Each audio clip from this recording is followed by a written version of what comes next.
how to go live. The going live was not the live was not living. But welcome to my channel. My name is Crystal Jordan, and this is the Dear Alpha Female from Crystal with Love XO. And I just wanted to get on here midday and have a conversation. I've been saying I was going to do this more often to talk about the book. This is my new book, Dear Alpha Female. It's not him, it's you. Interactive devotional design to help you attract the love you deserve. So this is the book, and I just wanted to make sure that I'm having conversation. I've had some on here, and I noticed that there are women that are asking questions and really getting into this. So I wanted to just come on a Thursday afternoon before lunch and just see who was out there and see if there were people that had something to say about this topic of making time for a relationship. If you guys can hear me and you're on, please leave an XO in the chat so I will know that you're there. And as always, when I'm doing these chats, I enjoy the interaction from you guys. So these are supposed to be interactive. If you have something to say, or you don't agree, or you do agree, please make sure that you put something in the chat so that I will know that you are there. So again, this is about the book, Dear Alpha Female. It's not him, it's you. But I was actually having a talk earlier this morning about my first book, which is Under the Cherry Moon. This was my very first book that came out in 2006. And so this is the first book. There's a second, and then this Dear Alpha Female is my third. And then I have a fourth that's coming out under the Dear Alpha Female series. So excited to have you guys join. If you don't have a copy of your own, you can go to Amazon.com. You can also go to Barnes and Noble. You can go to Walmart and get your copy of Dear Alpha Female. It's not him, it's you. This book is specifically for women that are career driven, right? So I just want to say that off the bat.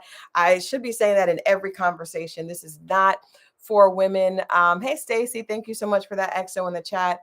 This conversation on this channel is not for women that believe in using men for money, or you know that their greatest accomplishment is the man that they would have in their life. This conversation in this channel is geared towards women that are very career driven, enjoy earning, enjoy achieving, you know, in addition to being in a relationship, but not for women that are solely focused on, you know, the man being their end all be all. There's nothing wrong with that, but if that's how you feel, this may not be the channel for you. Because I don't necessarily relate to women like that. I was raised by a very strong woman. I was who was raised by another strong woman, and I've always believed in being able to achieve. I've always believed in working hard. And I think that there is this conversation that we hear now, women saying that they want to have a soft life and they don't want to work hard. And I think it's just an extreme response to the fact that for so long, Black women have had to work really hard. But there's nothing, I want to be sure that we are acknowledging and honoring those of us that have put in hard work and have been able to stand there and do amazing things. There are so many women. Black women are the largest group of small business owners and entrepreneurs. Like, that's something to be proud of, not something to shy away from. But there is a ditch on the other side of the road, right? And so that's what we're talking about today. Today's topic is, do you have time for a relationship, right? So many of us are so busy working and achieving and trying to drink water, work out, make sure that we're back in school, getting another degree, trying to be the best businesswoman that we can, making sure that our children are straight. And a lot of times we don't even have time for ourselves. My thought process, you know, at this time is, if you don't have time for yourself, if you have not been able to take time to get your meditation in, get your spiritual, whatever you do for your spirituality, if it's going to church, meditating, doing yoga, working out, taking walks, making sure that your health is in a good place, making sure that you have time to breathe, making sure that you have time to do things outside of work and outside of children and outside of pouring into others. If you don't have time in your daily schedule, weekly schedule, ongoing schedule to look after yourself, it's very unlikely that you would have time to be in a relationship. Now, am I suggesting that you don't need to be in a relationship? Absolutely not. But what I am saying is, Stacy says, my guy constantly says I am too busy for him. I've heard that a lot as well, guys. And I want to be honest, when I was dating, I was married. For those of you that don't know, I was married early on, early in life. I got married around age 20, got divorced around 31, 32, actually 32. And then I was single in Atlanta, Georgia for about 10 years. And a lot of times I would go on dates, and it was hard for me to even find time to go on a date, usually, right? And then when I would go on a date, my phone was going off, or I may have to cut something short. I may have to reschedule because my children were younger. And I was an entrepreneur. I had my own PR and marketing firm. I had staff. I had about 3 or 4 young women that were working for me. That I was, the leader of that company, and so and clients. On top of that, I had staff and clients, and so I would often have to cancel dates. I would often have to try to make sure that if I did go on a date, it kind of fit in my work schedule. So I would try to fit in a lunch date, even a breakfast date sometimes. But the reality is, the people that I was dating, they saw the fact that I was very busy, right? And what Stacy just says, my guy constantly says I'm too busy for him. I would hear that a lot, like, well, do you have time? Do you have time? Because whether or not we want to admit it, a significant other wants to feel like they're a priority, just like we want to feel like we're a priority in someone's life. It's the same thing is going to be required from us. And so I think a lot of times as women, we're so busy thinking about what we want from our partner that we're not aware that the partner is also going to want something from you in return. I'm not talking about someone that wants your money in return, someone that wants you to do things for them in return. That's not even the type of guy I'm talking about. But an amazing man or an amazing woman is going to require, they're going to require to be a priority, right? And I can admit at certain times in my life, I did not have the bandwidth to make someone a priority. And I think the reality is we have to be honest with ourselves. If that's where you are, there's nothing wrong with that. But trying to fit square pegs in round holes never works, right? And so if you are dating and you're like me, oh, thank you, Nikisha. Thank you for planning to purchase today. I really believe this book is what I was supposed to do. It definitely is not what I was looking to do. I was not looking to write a self-help book. I really was a fiction lover. This book is a fiction book, but this is what I felt I needed to do after my own experience. But I'm saying when it comes to dating and relationships, there was a time when I was thinking, okay, I want to be in a relationship, right? I wanted to because, I had been married and I wanted to I wanted to be able to be in that place again. I enjoyed being married, but my lifestyle did not suggest that I actually was making room for that. And unlike many of us believe, a man is not going to look at your life and automatically try to fit himself in there, right? If there's no space, often that can be a very unattractive thing.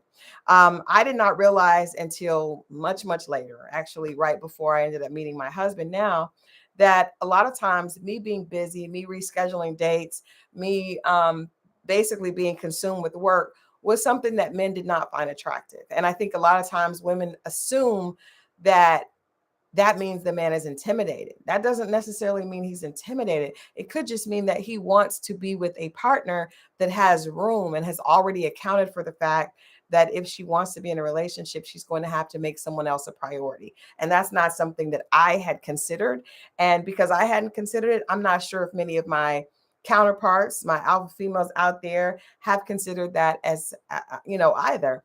I talk to girlfriends of mine. I come from an amazing tribe of women that are very, very successful, very ambitious, career driven. And most of us don't have time. I have a group of girlfriends that we would go out to eat once a month.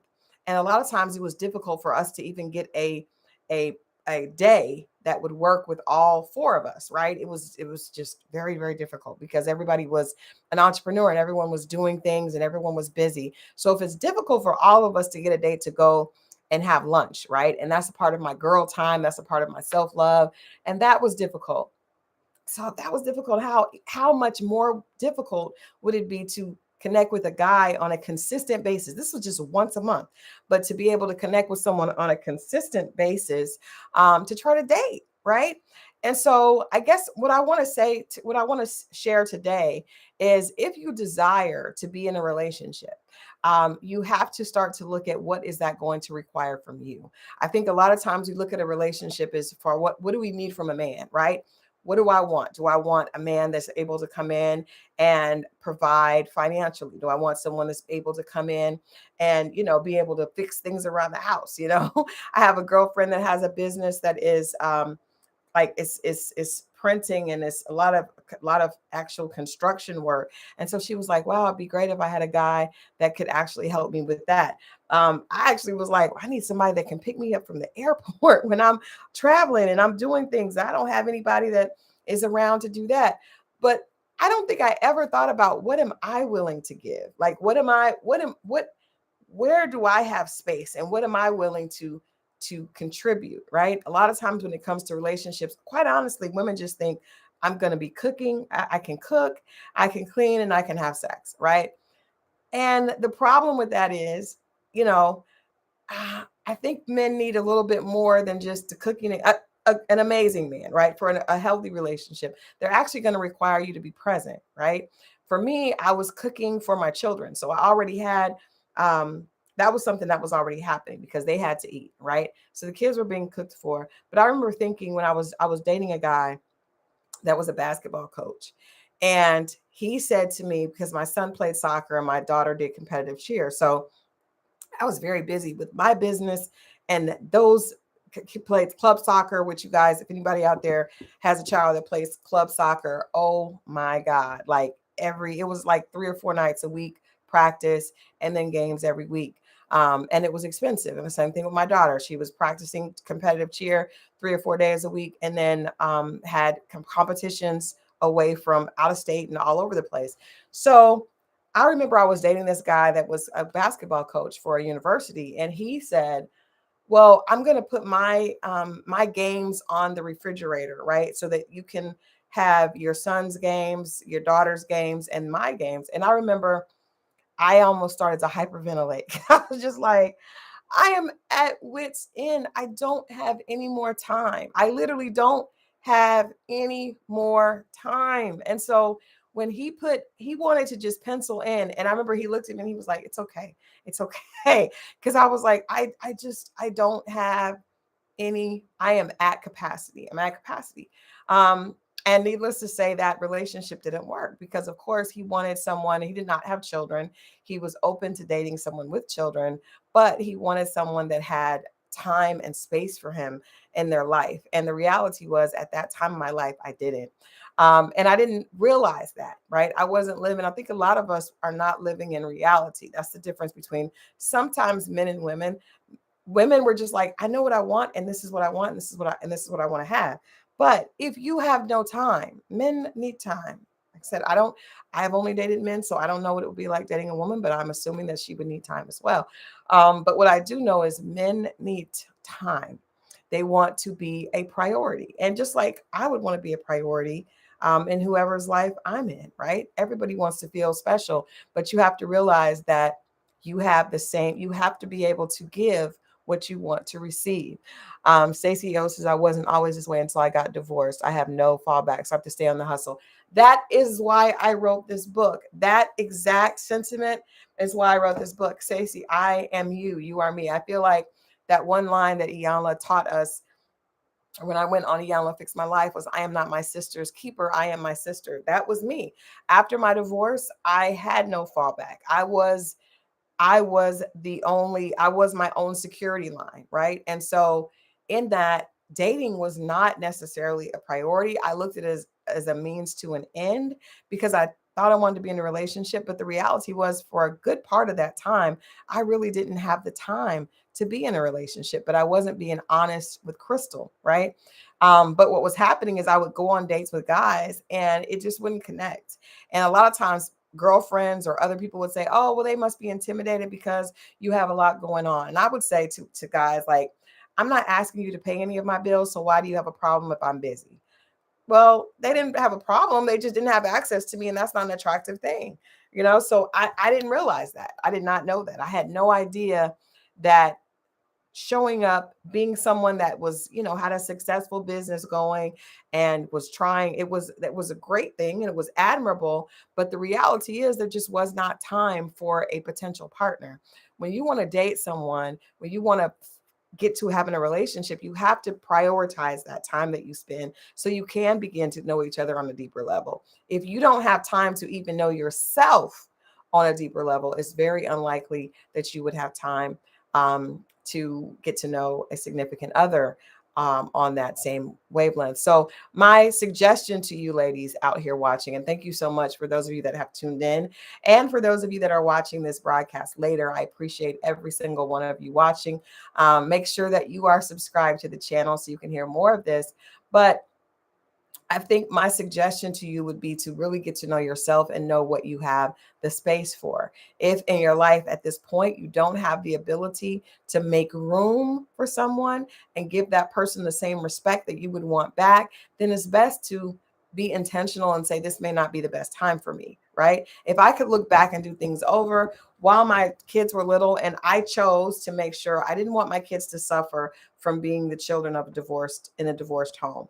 I didn't want them not to be able to do some of the things they were able to do when they had their mother and their father together. My ex and I would take turns. He would pick up my son, I would pick up my daughter, or vice versa, or whoever schedule fit. We would make our work schedules kind of offset each other. So one of us would be home all the time. At one point he worked nights and I worked during the day. At some points I worked part-time. So there was someone there to pick up the slack.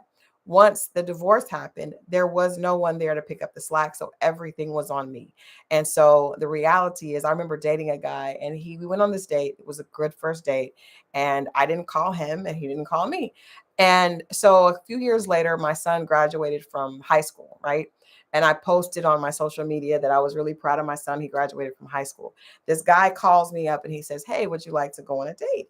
And I said, well, that's weird because we went on a date a few years ago and I didn't hear back from you. So I just assumed that you weren't interested. And he said, well, no, it's not that I wasn't interested. I just realized you didn't have time for anything else besides your kids at that point. Well, I was insulted by that, right? That insulted me. I thought, he's an asshole. If he didn't want to date me when my son was in school, I'm not going to date you now. So I didn't take him up on the offer. But now I realized that he was coming from a real place, right? He really saw, and he didn't share that with me at the time, that I didn't have time for really to add anyone else to my life. I didn't have time to really for myself. And that's another thing that I don't think we understand as women is very unattractive to someone that wants to be a part of your life. If they see that you're not treating yourself with kindness, right? I know so many of my girlfriends are run ragged. Like you are just, and sometimes we say that we're doing it because we need the money, but sometimes we have the money and we're driven by other things. Can we acknowledge that also? I've got girlfriends that don't have any children, are very well off financially, and they're still working their fingers to the bone. I think that for us, ambition becomes addictive, right? A lot of times, especially when you don't have balance in your life. If you don't have other areas in your life that are feeding you, then your ambition becomes that thing that drives you and the only thing that you have that makes you feel some sense of accomplishment. And that's very dangerous because when you are addicted to ambition, you are not able to enjoy life outside of that drive. And I can tell you, as we all see, our life is not promised. And if you were to leave this earth without having enjoyed some of the friendships or even yourself, that is a shame. And so I think we have to, the purpose of this book and the purpose of this channel is really for those of us that have inclinations to be that way, because that is my core, right? My husband still is like, last night he was like, why is the laptop in the bed? We keep talking about this. Laptops don't belong in the bed. That work does not belong in the bedroom. So I'm saying this to you guys as someone that is still working through it, not someone that is on the other side, but someone that's saying, hey guys, we've got to do better, because I'm learning that these are some of the things that are keeping us single.